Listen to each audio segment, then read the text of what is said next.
Hello everyone, welcome back to another entry here in our video series here on the Patreon.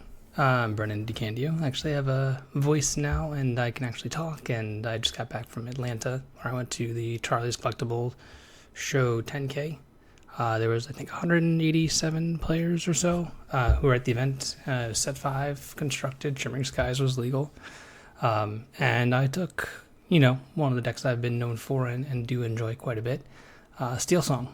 Not much has changed over the course of, our playing it. I still am a big Lantern enjoyer, which I'll get to. But here's the deck list. I had this available on the Patreon 24 hours before the event itself. It's one of the tiers there. You get access to the deck list before I submit. So if you want to play the same exact deck list, you can. I'm going into detail now about the event itself and also the deck selection. And we're going to go through some mulligans too at the end here. So yeah, why Steel Song? The biggest kind of winner for me in Steel Song is Prince Naveen. Prince Naveen is a card. I went into this deck saying I'm playing 4 of it, and I built the rest of the deck around that aspect of it. Not the other way around. I didn't try to add Prince Naveen to an existing shell. I started my deck with Naveen and then worked from there. Some concessions were made to inkable counts, certain types of threats to play, and there's more reasoning for why some cards are here, some cards are not. Cards like Daisy Duck are missing from people who've been playing some versions of Steel Song. There's no copies of the Queen, big or small.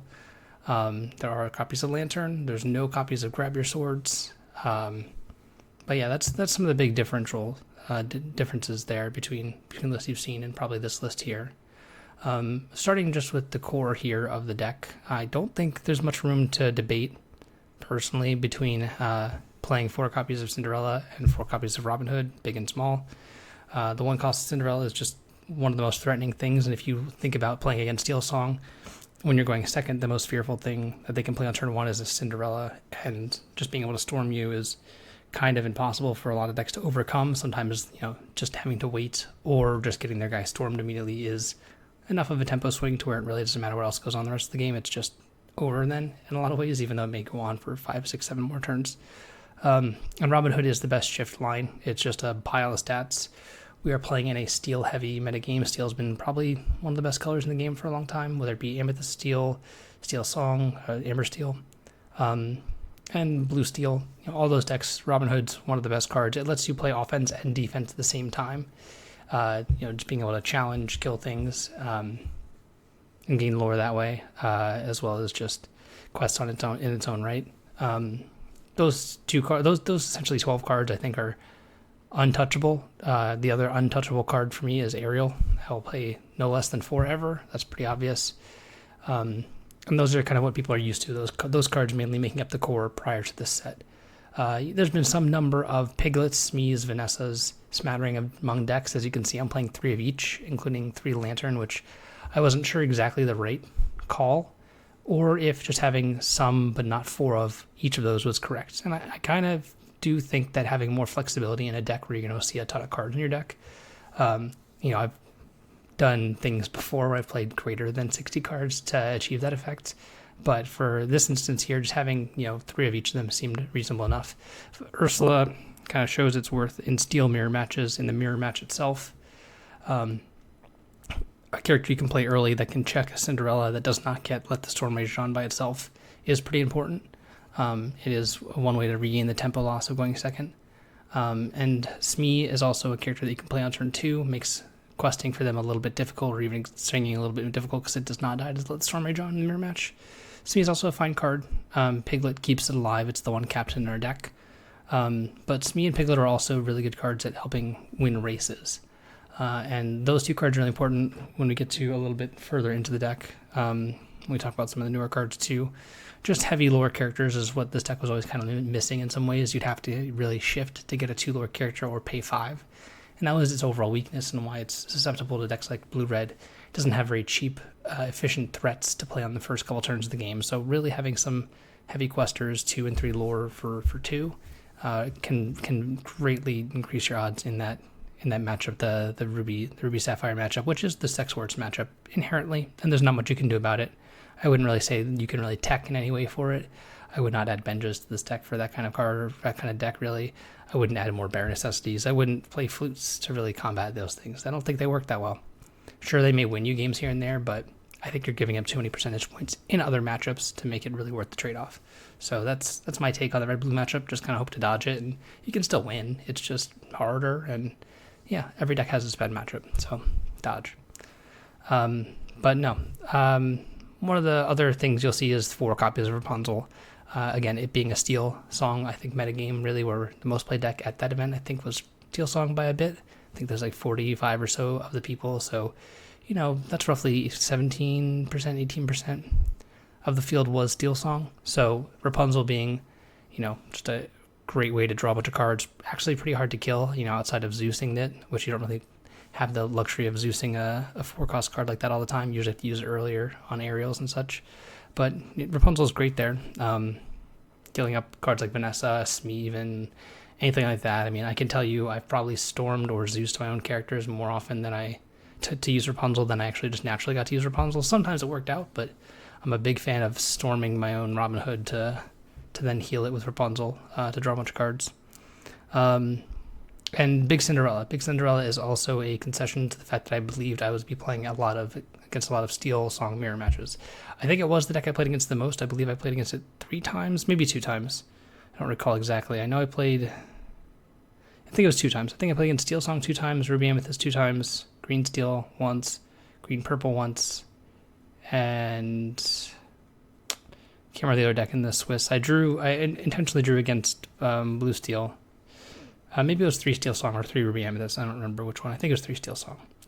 But I won all of those. The match I lost in the Swiss was to No I'm Not, Kendall, who was playing Ruby Amethyst. He played really well. He knew my deck list at a time we played and hung out the night before. Really cool to see him. He knew I didn't have any Grab Your Swords. Not that it really mattered too much in our games, him knowing that, but it certainly, I'm sure, helped in some way. But yeah, great player. Played really well. We almost matched up again in the finals. He lost against the blue-red guy that I ended up taking down. But yeah, Cinderella was a concession to the fact that I was going to be playing a lot of mirror matches, and Cinderella is a powerhouse in the mirror match. You can play cards like World's Greatest Criminal Mind to combat Cinderella if you really wanted to, but I didn't think it was necessary because a lot of people I've seen have been cutting that type of card, oddly enough. I've seen people with 1 or 0 Cindies, and I'm just not really a fan of how that normally plays out. I do like being able to threaten it and threaten it early if I can, because most decks just don't have ways to really kill it that easily. The smattering of songs there is, again, a part of concession to Naveen. I have to make room inkable-wise, so I do not have Grab Your Swords, and I also don't think Grab Your Swords is very good against the hyper-aggressive decks. Your deck does a really good job anyway of storming and challenging and all this stuff between Robin Hood, Cinderella, and Smee, and all this stuff that I really don't think you need it against like the yellow-purple decks at all. The Amethyst Amber decks you're easy enough to contend with as is. You don't need Grab Your Swords to fight them. Plus, Grab Your Swords doesn't kill Daisy Duck. So when your 5-cost big song that's supposed to sweep the board doesn't kill their 1-drops, it's kind of embarrassing. So yeah, not a big fan of Grab Your Swords right now. Obviously, it's good to not have those kind of cards against blue-red and other things like that are on the controlling side. So it kind of makes it a little bit better for you in that matchup anyway, not having as many dead cards. But kind of refocusing here on the kind of outliers to new cards and outliers that people are kind of talking about. So we'll start with Pete. One of my favorite things to do with Pete is it's not really an early game play. It can be, and in the mirror match, it's really good on the draw when you have it because you get to play it into a Cinderella and they can't interact with it anyway, or into an aerial, kind of slow them down a bit. And then you get to use Pete to sing Storm or Strength in that same turn to kind of get the tempo back in your favor. One of the plays I enjoyed a lot was turn 2 Lantern, turn 3 Pete and Cinderella in the mirror match, so that even if they had developed some singers already, you get the first action unless they Pete you back. It will usually be whoever Pete's last in most situations like that, because the turn you develop the Pete, you're often not singing from my experience. You're really trying to regain tempo with the Pete and then sing the following turn, so if they Pete you back, it's really bad. But not everyone I saw had many Petes, really. But I am not going to be playing less than 4. It is an incredible card in the mirror match. It really just lets you come back from so many different situations that you otherwise couldn't.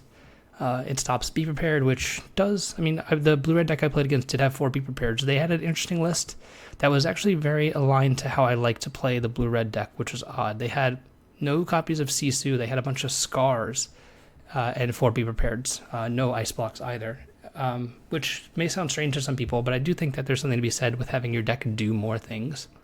When you put cards like Ice Block in your deck and Sisu, sometimes they just don't do anything unless drawn in tandem, and sometimes it's hard to keep up with the pressure that Ruby Amethyst can put you under to kind of make you have to play suboptimally in the earlier turns of the game. So really having a clean deck list, I did like their deck list, honestly. Maybe a 1 or 2 uninkables too high, I didn't really count. I think they had 23, which is way too much for me, but I'd have to take a look to really change it up. But Pete was good there, stopping Be Prepared on certain key turns, ended up letting me close out game 1 with just a bunch of small characters. I didn't really have a good hand. I just played a bunch of characters and quested with for a bunch, and I think I bare necessities to Be Prepared 1 time, and then P did 2 turns after that, for the next 2 turns, I should say, and that's how the game ended. In game 2, I went turn 1 Robin Hood, turn 2 Piglet, turn 3 Piglet Robin Hood, and they just didn't have anything to kill. They didn't have a Maui or Scar or Be Prepared, and they just died on turn 5, which was kind of crazy. I didn't expect the game to go that way. But it can happen, and that just goes to show you the power level of some of those early lore questers if they stumble, even when going second. But I'm a big fan of Pete. It comes up in that matchup, also against the Emerald Amber kind of songs deck. It is beyond backbreaking for them. They have really nothing to do with their characters. Their characters are all pretty bad, and if you can keep them off of being able to interact with you for a turn, usually that's enough for you to get aggro against them, because they do not challenge well. They do play Cricky sometimes to help their small characters trade up, but that matchup kind of gets hosed by people playing Pete in a lot of ways, from my experience, at least. But talk of the town, the big card from this deck that I think people have been on the fence about, and I've been a very strong proponent of, I'm playing 4 of this card, is Prince Naveen. If you think about it in a lot of ways, aside from during the mulliganing system, or aside from when you're mulliganing to ensure you have a playable hand, I would not really think of it as an uninkable card, because it's often good enough or better than most of things you're going to be doing. And the quality of an uninkable card really needs to be, it's the best thing you're going to do on that turn, or maybe even the turn after, because you have to play the cards. You don't get the flexibility of using them as a resource. Prince Naveen does that. Prince Naveen is how I like to view it. He's 0 cost, 3/3. That quest for 2 with Singer 6. That's really what the card says if you think about it. Sometimes you get an extra ink worth of effects by when you play Hole in the World off of it. But when you get to play Prince Naveen and then immediately Zeus something, it's like you played Zeus from your hand and played a 0 cost 3/3 with 2 lore. That sings for 6. That kind of tempo swing is incredible. People have a really bad misconception of how tempo works in the game. And tempo doesn't necessarily mean card disadvantage, doesn't mean like card advantage. What tempo means is momentum, where the momentum in the game shifts. Sometimes you can tell that you're losing a race and you can't really break through or punch back. You can't do 2 things in one turn to really steal that momentum back from your opponent. Naveen is literally the definition of momentum in this case, where it does exactly that. It develops your board and kills one of their things.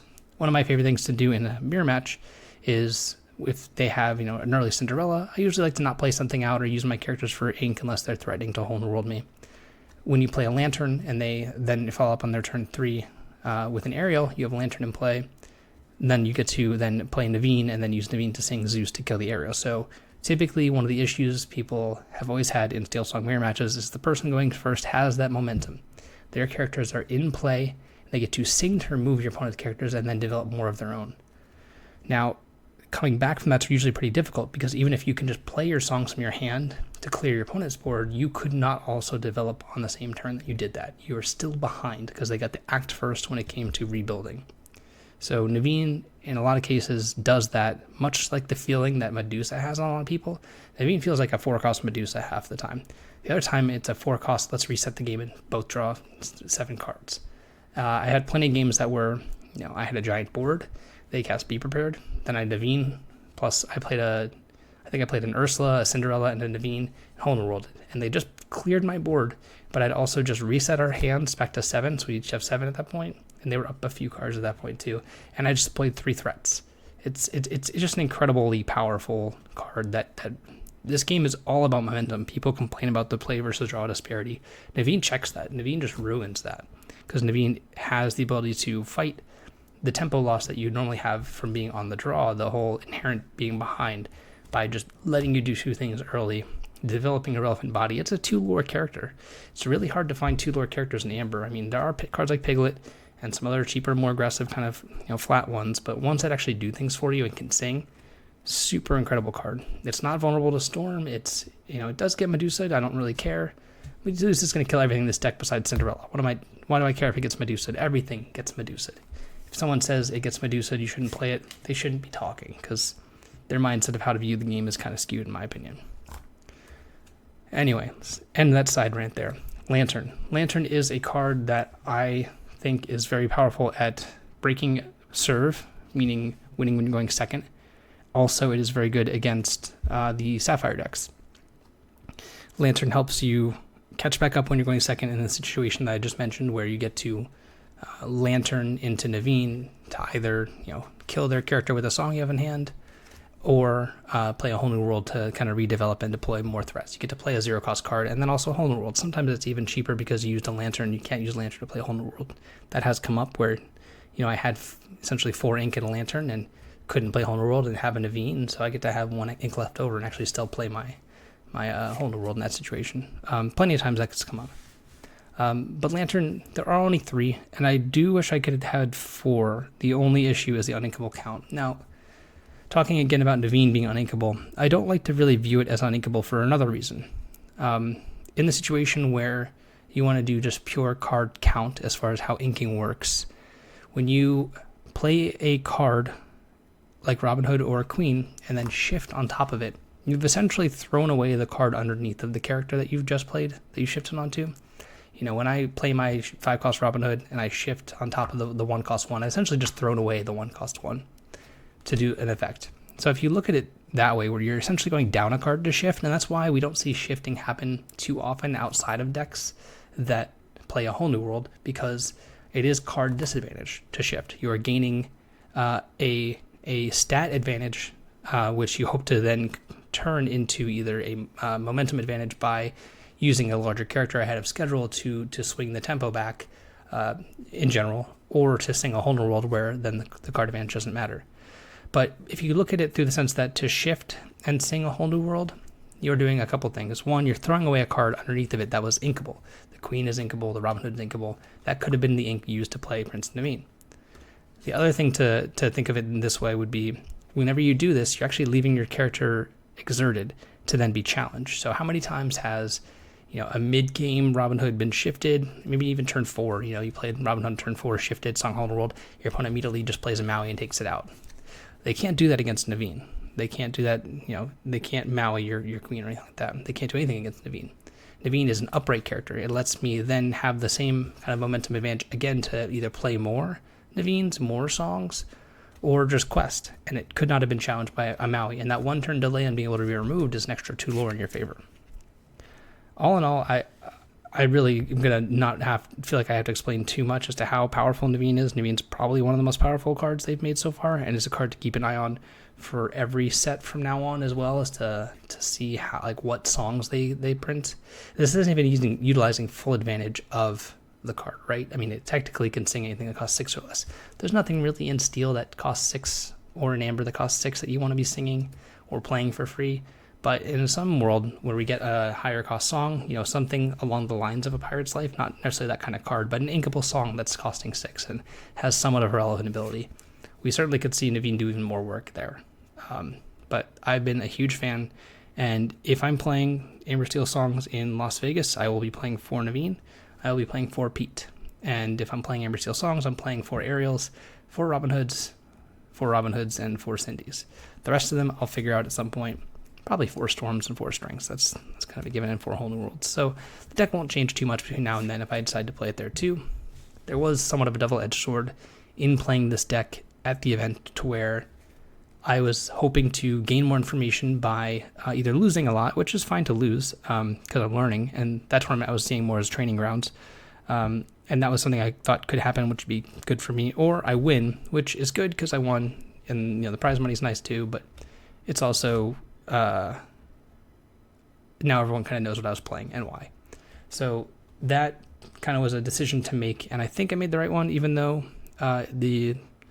the deck list is out there in some ways, because a lot of people just have been very hesitant to adapt and to kind of try things that they feel uncomfortable with. That's something I like to do, is to purposely make myself uncomfortable when increasing my uninkable counts, to see how it has to change my play patterns, not just for decks that have higher uninkable counts, but also just for situations where you're running low on ink in your normal-ish deck. That shouldn't have an issue, but it happens sometimes. But anyway, this is the deck. Kind of going down matchup-wise, I'm going to verbalize that because I don't really have too much of a slideshow or anything like that for it. I don't really feel unfavored against any deck when going first, especially. There's no deck. I mean, blue-red is, again, Ruby Sapphire is a deck that is difficult no matter what. Play draw, it is difficult. One of the appeals to this deck is, I think, against Ruby Amethyst, I think you're, ahead by a bit going first, maybe like 50 to 60% in that range. I would say, if I had to put a number to it, 57% to win or 56% to win going first against Ruby Amethyst, just because of how fast you can be. Going second, you are not advantaged. You're probably in the 48 to 49%. But again, that's not as bad of a differential than that you could have going second against that deck. I think you're a little bit unfavored, but not by much. Where going first, it's really kind of I've had games, every game I played where I was going first against that deck, I did not lose, but every game going second, I won plenty of them going second, but also it just felt closer.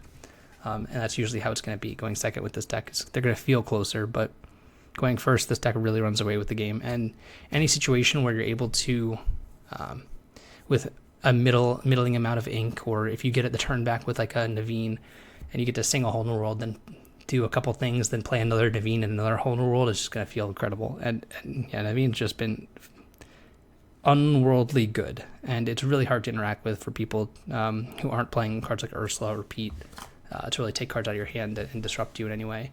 Kind of the reasoning for Baroness SDs, I wanted something to do when going second against Steel Song Mirror Match, because you often don't want to play something into the Cinderella Storm line.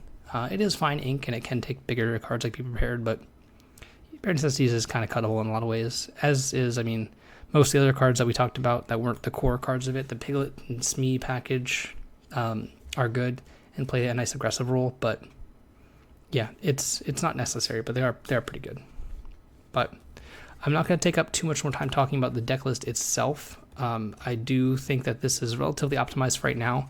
I will, of course, kind of reconnect with this deck list probably the week of Las Vegas and Birmingham. Those are the two challenges left. I think that's the last one for Europe, and there's still Seattle for NA, but that's also the same format. We don't have a new set between then and now and then, so it will be this format, and it will be relevant for both those. But I'm going to reconnect as far as what this deck looks like.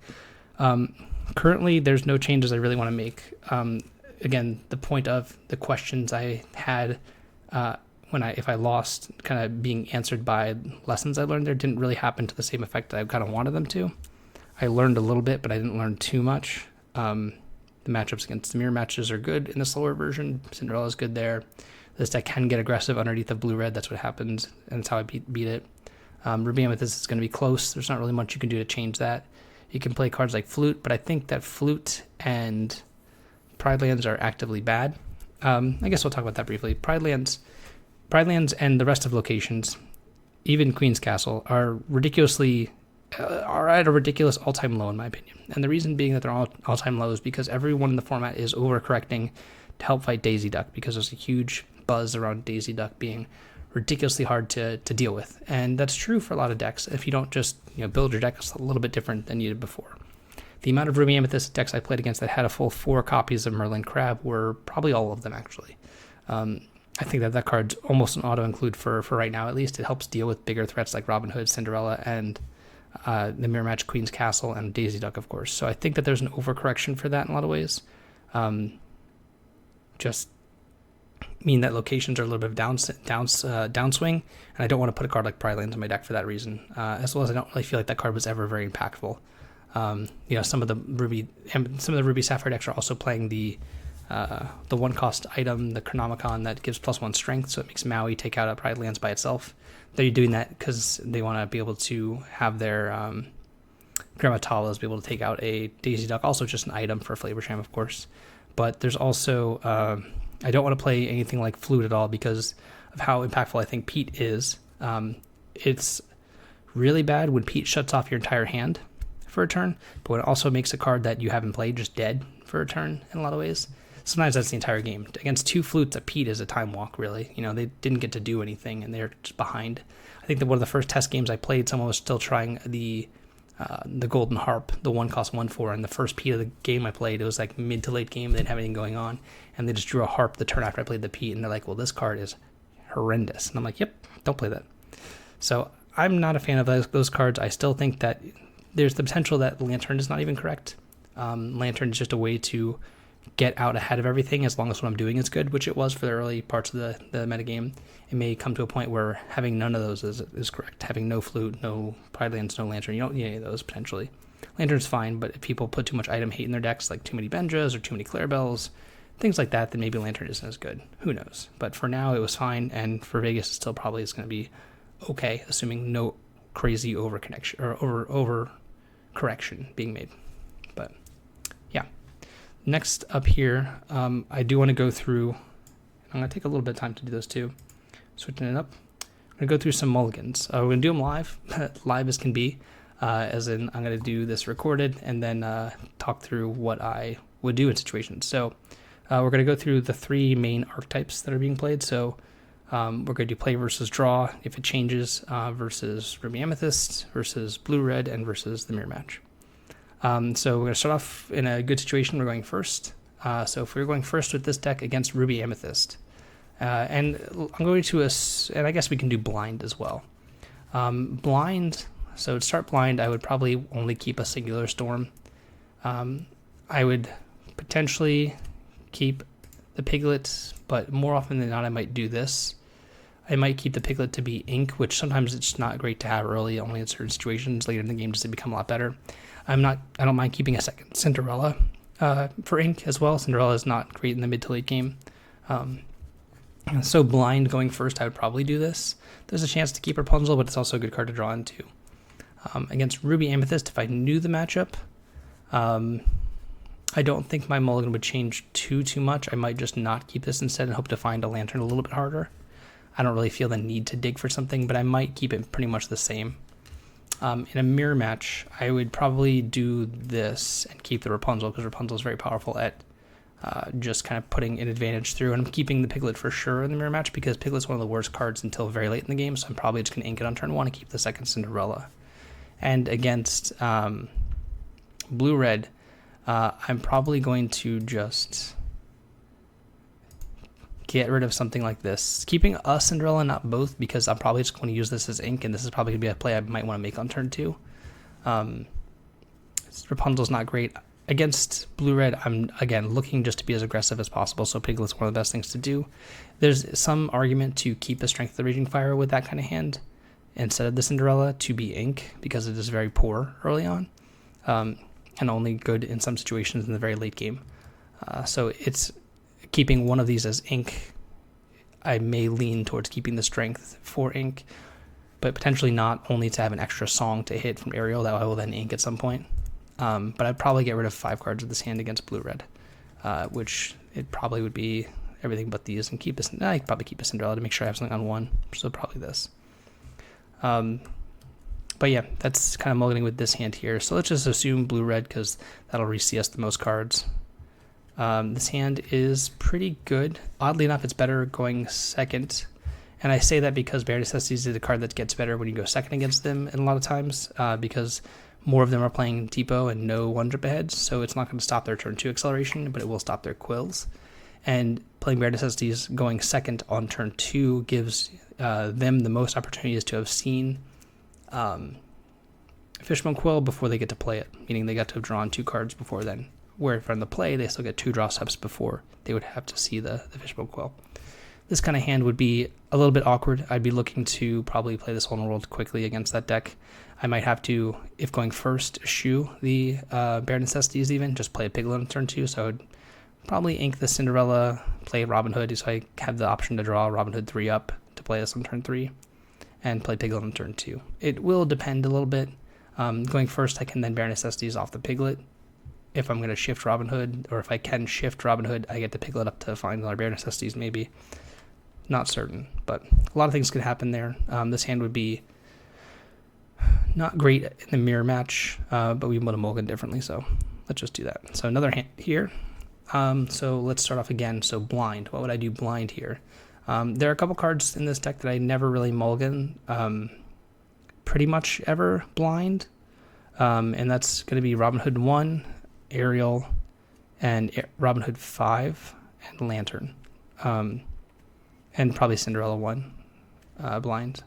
Mainly both Robin Hoods I'll always keep. The one cost Cinderella always keep, and Ariel always keep, and Lantern always keep. Those are the 19 definitely keepings in the deck.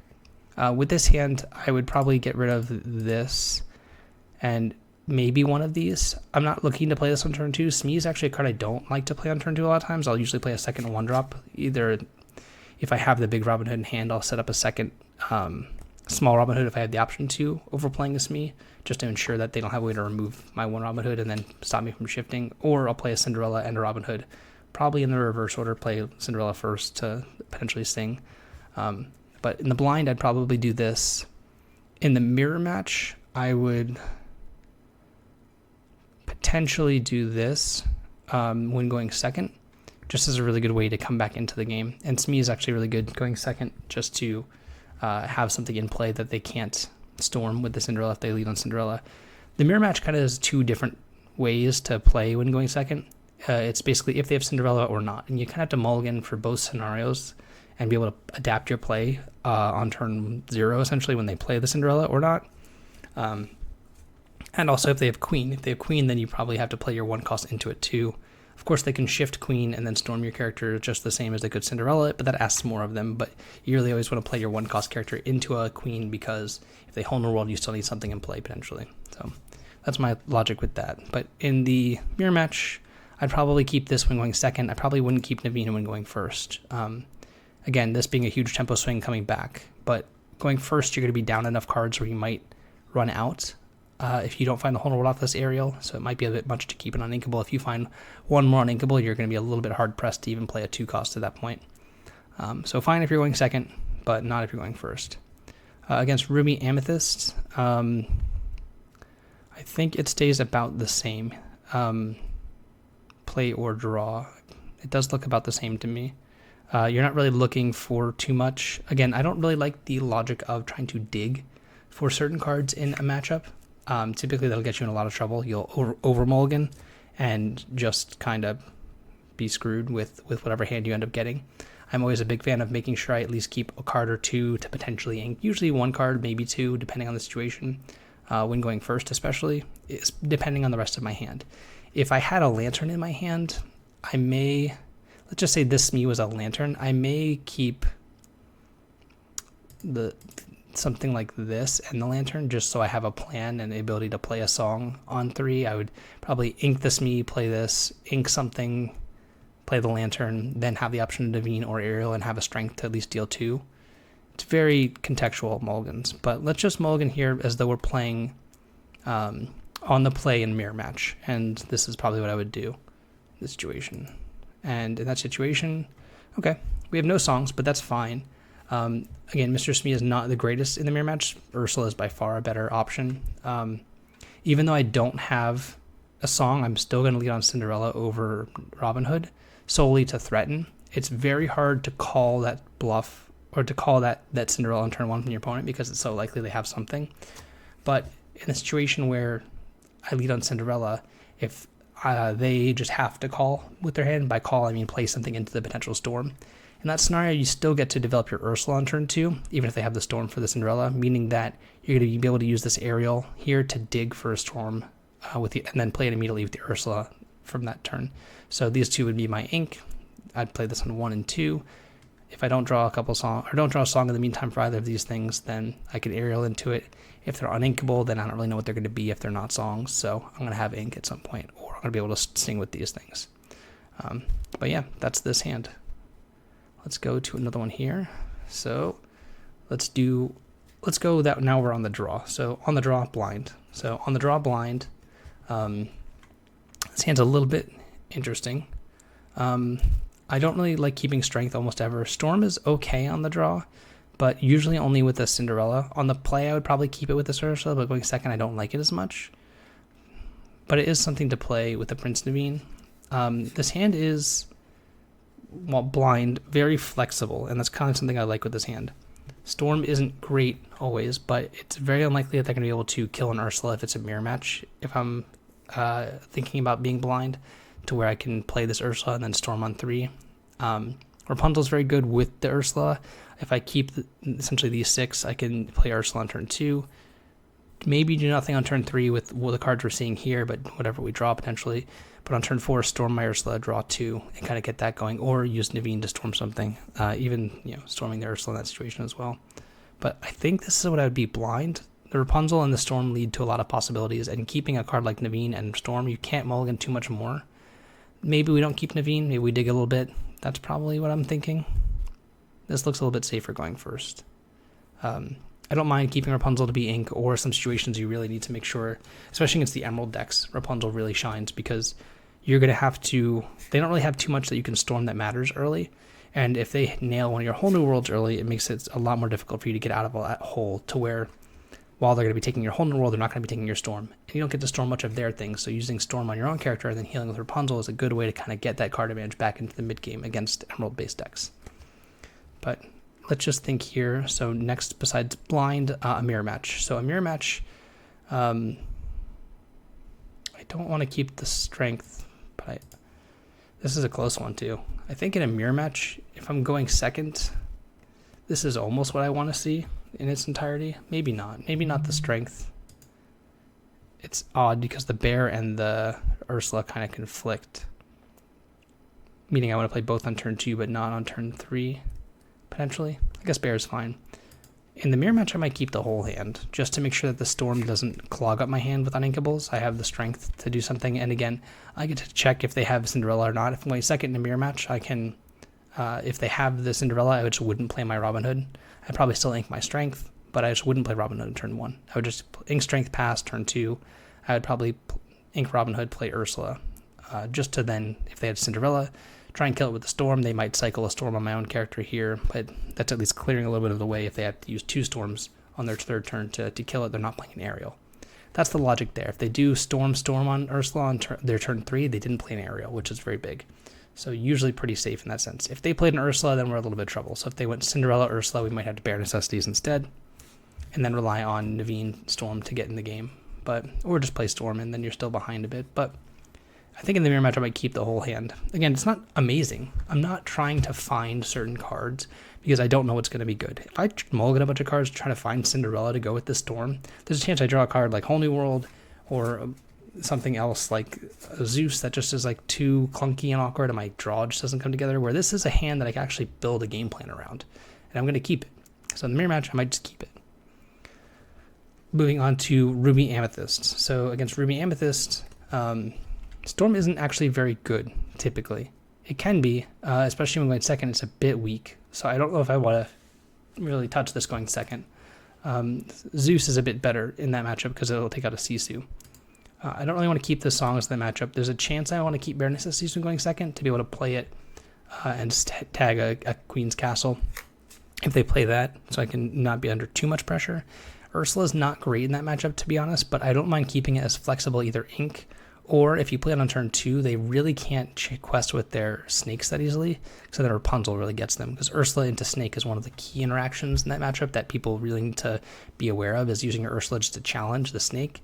Sure, they might just challenge back and kill it the next turn, but being able to draw 3 after Rapunzel with Ursula in play is incredible. One of the best things you can do is leverage Rapunzels. You can always tell where or how good you're doing in that matchup because of if your Rapunzel gets to draw a bunch of cards. If it does, I don't know that I've ever lost in that matchup if my Rapunzel's drawn a bunch of cards. Really hard to do in that situation. Even better if it's on a Robin Hood, of course, because that means Robin Hood's lived and you've gotten to the next turn on Rapunzel, but with Vanessa, it's still good too. I want to keep Inkables, of course, to remain flexible. Bare Necessities could be good there. I think I want to set up the ability to Rapunzel and Ursula against Ruby Amethyst here. And against Ruby Sapphire here, I'm probably going to do this. And I'm not actually planning on playing the Ursula. I'm mostly planning on inking it. I'm trying to find either a whole new world, a shift line, an aerial, or Cinderella to probably ink, but more aggressive characters. But this is probably going to be ink against blue-red. But let's mulligan for as though we're playing against Ruby Amethyst, which would be this mulligan here, and see what we get. Like I said, against the Sisu, we have a long game Zeus, which is better than the Strengths or Storms, and we have Robin Hood, and now we have a shift line too. So on turn 1, we get to, going second, draw a card, of course, but Robin Hood, Ursula then can use check with Sisu, so your Robin Hood just check the Flynn that's in play, the Zeus has checked the Sisu, and they have to have a, if they then Fox your Ursula, you get to shift the Robin Hood, take out the Fox, and then use Rapunzel to heal. So our whole game plan is kind of sculpted. This is a hand I was pretty confident with going second. Honestly, it's a pretty good hand there. Might have to find a couple inkables on the way, but this is a pretty good hand. Worked out going second. But let's go another game here. Okay, cool. We get a Lantern hand. So same thing again. Let's assume we're going second because we did 2 going first. Now we'll do 2 going second. In the blind going second, I'm going to get rid of these, and I really never keep Whole New World going second. I don't think I've ever kept it going second. Maybe since set 1 when I was still learning how to play Whole New World properly. But I'd probably just do this, going second blind. I don't have anything to sing with Cinderella. I'm not even sure I want to play Cinderella, so that's also something else to talk about too. With Lantern, it really affords you the option of not even playing your 1-cost card on turn 1 if it's not too imperative. Let's just say, I'm thinking in the blind. On turn 1, I play Cinderella, I ink Cinderella and pass, and then they play a Flynn, and then I get to go ink Lantern Cinderella. Then they have to brawl my Cinderella, or then their Flynn is susceptible to my Storm, which I may draw. And Flynn is typically pretty bad, and they don't play it out in against Ruby Amethyst because of Cinderella. But if they see no Cinderella at the beginning of the game, they may play it on turn 2, or they may have no option, just have to play it. But Lantern affords you the option to kind of switch up how you're playing the game and not play anything on turn 1. Maybe they're playing a deck with Fire the Cannons or something like that, where you dodge them firing the cannons on their turn 1 or turn 2 by just waiting to play it off of Lantern on turn 2. So I'd probably do this blind. In all honesty, this is probably a hand I would probably do the same mulligan across the board. This is a very good hand, I would say. So this is a hand I'd be excited about mulliganing. Against the mirror match, I would probably do the same thing, going second, just with just having options to Cinderella if they don't, having Lantern to get ahead and ignore what they're doing in the aerial in 3. Against Ruby Amethyst, same deal here. I don't need to find Zeus in a lot of situations. Lantern will help me in that matchup. And against Ruby Sapphire, this is also what I'd be looking for. I don't have the ability to stop them from doing anything busted before I get to Whole New World. Like, they could still play a Quill always. I only have a couple bare necessities, so I'm never going to rely on them. But this is a fine hand. You can't really ask for much more than a Lantern and an Aerial to start the game off. Those are probably some of the best starts. Obviously, some of the more aggressive cards like Piglet and stuff would be nice in that matchup. But yeah, I'd probably do this across the board. Let's see what we get. Ooh, Second Lantern and Naveen. All right, I actually want to talk about that because Second Lantern's an interesting one. I see people messing up a lot. So with this hand now, almost no matter what I'm doing, I'm not playing out Cinderella. My turns are going to be Cinderella, ink, pass, turn 2, Lantern, pass, and then I'm assuming I'm going to draw an ink. It'll be turn 3, Second Lantern, and then Aerial. So my favorite opening in all of Lorcana is Lantern into Lantern Aerial. On turn 3, then on turn 4 you get to have access to up to 6 ink worth of plays and an Aerial which is just readied, and of course it can play anything that we just got off with Naveen's. We just have to find one inkable along the way, but I don't think it's too hard. But this is a situation where I would never be playing Cinderella on turn 1. Even if I drew a Storm, I might not. I'd probably find a better opportunity to use that. If I drew a Storm immediately here, I still would not play Cinderella, just to make sure that I had at least 2 ink to get the Aerial down if I drew another ink off the top. Because in any situation where I am able to successfully Storm something, then I still had to find an additional ink that this card would have been. So it's not like I'm actually digging a card deeper, going past an uninkable. I just deprived myself of an inkable. I really want to get Aerials. Maybe if I draw... I can't even think of situations where that might come up, but no. But our game here. All right, we're back on the play. All right, we lost the game because we never drew ink with that last hand. Back on the play here, so blind. So blind, I'm probably going to do something like this pretty often, keeping one of these 2 for ink, probably Smee. I'm always keeping a Robin Hood big or small, just to, if I'm mulliganing a bunch of cards like this, especially because it's inkable, it's a good connector. So if I do draw connector, I mean I found the card that goes well with it. So if I find a 1-cost Robin Hood on the first couple turns, it'll be pretty good. And it's fine to ink at some point too. Cinderella, because it's one of my best things when I'm going first to do. Really, the reason to play Hammer Steel is to play Cinderella and let Storm Rage on. It's like, my opinion, is still one of the best things to start.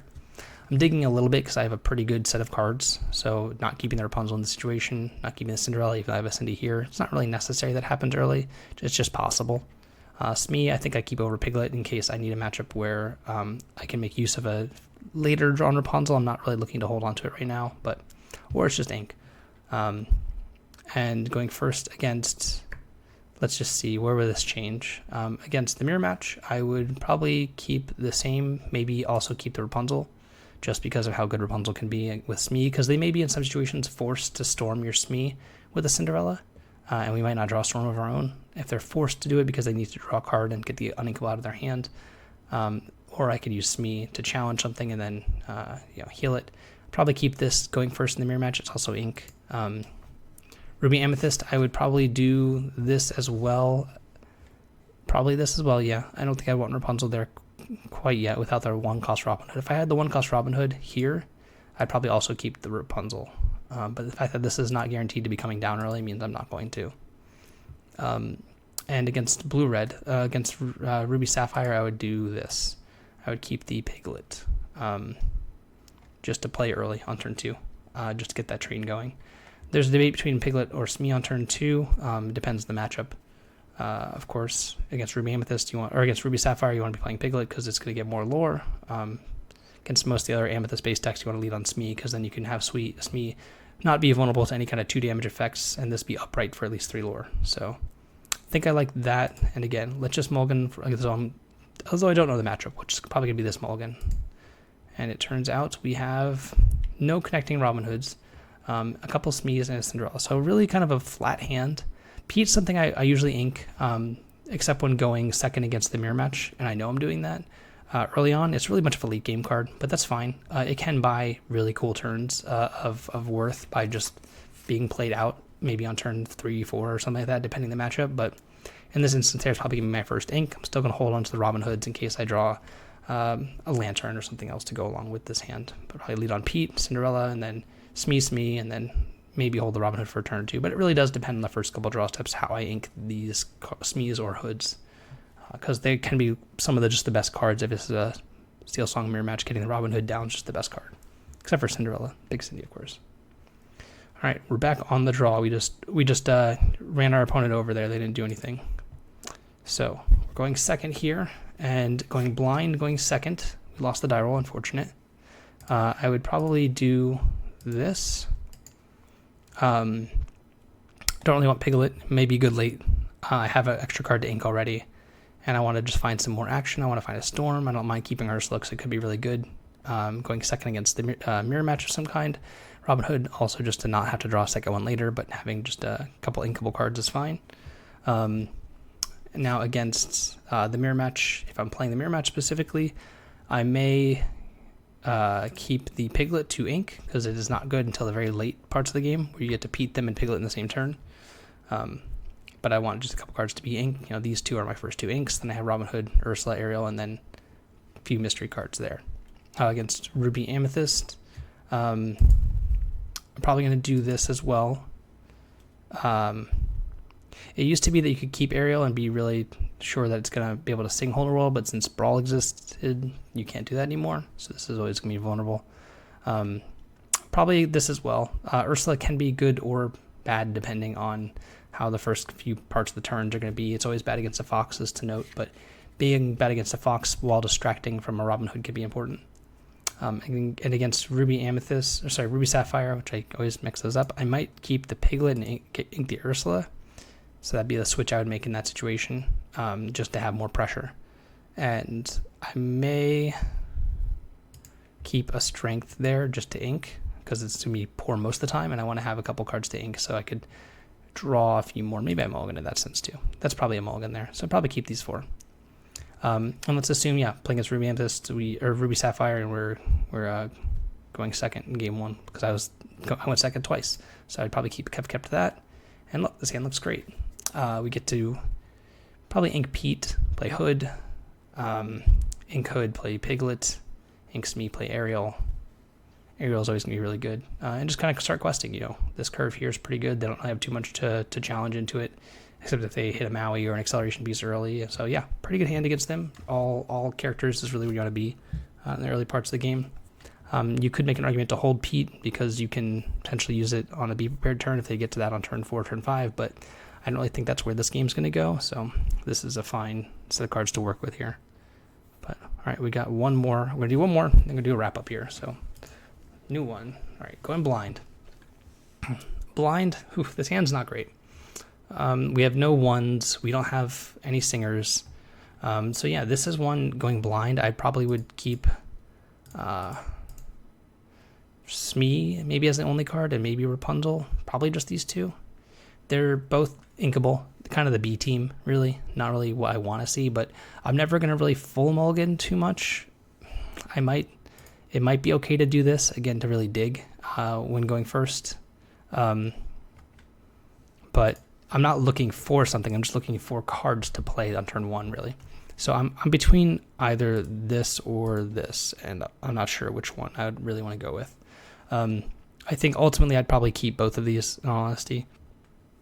I don't really, even though I have Naveen Zeus, there's no way I'm going to be able to get to that on ink consistently without any ways to cycle storms or anything like that, so I don't need to worry about having both those lined up. But yeah, I'd probably keep this. The mirror match, actually kind of weird, isn't it? The mirror match, I might, if I knew I was playing against the mirror match and going first, is there a chance I would do this? Because Naveen is quite good. I don't think I would go as far as to keep the Zeus as well. And I probably had to keep these for ink. Probably not. I might keep this for ink specifically because it's very unlikely it's going to be playable. But maybe I'll just ink it anyway, or mulligan it anyway for later purposes, but pretty interchangeable. Again, I don't really like keeping Naveen without a lantern. If I have a lantern, I'll potentially keep a Naveen, but without a lantern, I'm not keeping Naveens in my hands. And if I do keep lantern Naveen, I have to have 3 other cards I'm keeping. So if I keep 5, there's a chance I have lantern Naveen. You have a first couple of cards to ink lined up, you have a card you want to play, you have a lantern and Naveen. So like something along those lines. But all the cards you really want to play with lantern Naveen are uninkable, so if I ever keep 7, you best be darn sure I have lantern Naveen plus a song, either Zeus, Storm, or Whole New World in my hand. If I ever keep 7, which I did keep 7 one time, and I had exactly that. I think Kendall, no I'm not, and I had actually each had games when we played in the Swiss that we one game he kept 7, the other game I kept 7. So it does happen, but it's not saying you have the nuts. It's a very specific type of hand. But yeah, the mirror match, I'd probably do this. Ruby Amethyst, I would probably also do the same thing. And against Blue Red, I would do this, keeping Piglet to kind of help out. Maybe not Rapunzel, probably just Piglet and these two against Blue Red. But we're lucky, and we didn't have to play against Blue Red. We don't know what our opponent is, so we're mulliganing blind. And I'm doing this. And this hand's not that bad. It's a little interesting because it does ask you to make a decision on turn 2 really quick, on turn 1 really, of what to ink. So the 2 cards I kept, I'm probably going to ink one of them. And also then on turn, it really depends on what we draw on our second turn, what we play. So I'm just going to do this really quick so we can have a little bit of a thought experiment to where I'm going to screenshot this hand here and just hit the new game and think the left card is whatever I draw for the turn, because it's really going to depend on what we do, because we have 3 different options. So this is our hand. It's not the best, not the worst, and we drew strength. Okay, so we drew a strength from this hand. So we inked on turn 1. We inked our, let's just say, Rapunzel, because it's probably not likely going to happen. We can Storm and Ursula, but we're a little low on ink to do that. So we drew strength. Then we can ink the strength. I think at that point I'd play the lantern out. The reason being is that the following turn, if we draw another ink, which we'll just say the next card's our next draw step, Storm. Okay, we didn't draw an inkable. Awkward. So we are between Ursula and Smee, or just playing the Storm out. It will depend on the matchup what you do if you play the Ursula and the Smee, or Ursula or the Smee, whichever one's better per matchup. but I don't think this is a world where I want to ink the Robin Hood. I'm going to be playing the Robin Hood on turn 4, looking to sing Hold World on 5. So probably ink the Smee, play the Ursula out. It lets me cycle one of this storm or the other storm we drew to find an inkable for this Robin Hood the next turn. So that's how we play that hand out. Let's not save it. But yes, we want to look for hands, and I would never keep in this card in my life. Keep this for ink maybe. Stuff like this. I would, get rid of the songs. We are an Amber Steel songs deck, but you don't really keep many songs. The only time I keep songs is, again, specifically if I have Lantern, Naveen, Zeus, and I keep 3 or 4 other cards to be ink. Or if I'm going first, and I know they're on an Ursula deck, I might keep Hold World, but I also may keep most of my cards in the hand if I have the shift line set up. I'll keep Hold World if I have Robin Hood 1 and 0, or the 1 cost Robin Hood, the 5 cost Robin Hood, Hold World, and I know I'm not playing against Emerald, and I'm going first. That's when I'll keep Hold World in my hand. But I'll also probably want to keep 3 other cards to make sure I can ink properly and not be screwed in that way. And I'll keep Cindy Storm, typically blind. But again, when I'm keeping uninkable cards, you really got to make sure that you keep cards to ink because of the high uninkable density in the deck. So yeah, stuff like this. Most of the time this can be my mulligan. Hard to think of situations where it's not. Sure, some ink. Gonna find now I kind of want to find a Hold World, but that's fine. I still didn't want to keep it, even though now this hand wants Hold World. I don't want to live in the world where I wish I'd kept it, and then I also just draw Storm, or Naveen, and then I'm just kind of a little bit, I guess I'd be fine with Lantern, but if you keep Hold World, you're more often to get screwed than not, I believe. So that's my little take there. But yeah, that's been fun. I hope you guys have kind of enjoyed this little kind of in-depth look at mulligans and how to kind of view the deck and the card choices, why they're kind of there. It is a very difficult deck to kind of master, not to play, but to master for sure. You have to make a lot of tough calls that are most of the time judgment calls. Playing the card Hold World is a judgment call. You're most of the time going to be singing it or playing it, hoping for a certain set of cards to be in the next several cards. But you have to be able to picture what you want to hit to play in accordance up until that point. If you can't imagine it, it can't really happen. So I want to stress the fact that there are situations where you're going to play a Hold World and do absolutely nothing. The game's going to be over because you drew a bunch of 1s and 2s and you couldn't really get anything going. You don't have any songs. You missed a bunch. You don't have another whole new world. You just kind of fell flat and they drew the nuts. That can happen. But more often than not, it's going to be a very calculated decision as to when to play Hold World. That is the hardest part of this deck, is to figure out when to do it and not be afraid to do it when it's right, even though it might not work out. It could be right in certain situations. You always have to, keep track of your deck count in games that go really long and make sure your opponents, keep them on their toes with how many cards they've drawn maybe. But no, Hold World is a incredibly powerful card until they remove it from play, which I don't think they're going to for a while. I think the game engine is kind of built around Hold World. I'm going to be probably playing it. I like Blue Steel, I like Amber Steel. Why? Because they play Hold World. Drawing 7 is a lot of fun. So I hope you guys enjoyed this video. Let me know, and I'll talk to you guys next time.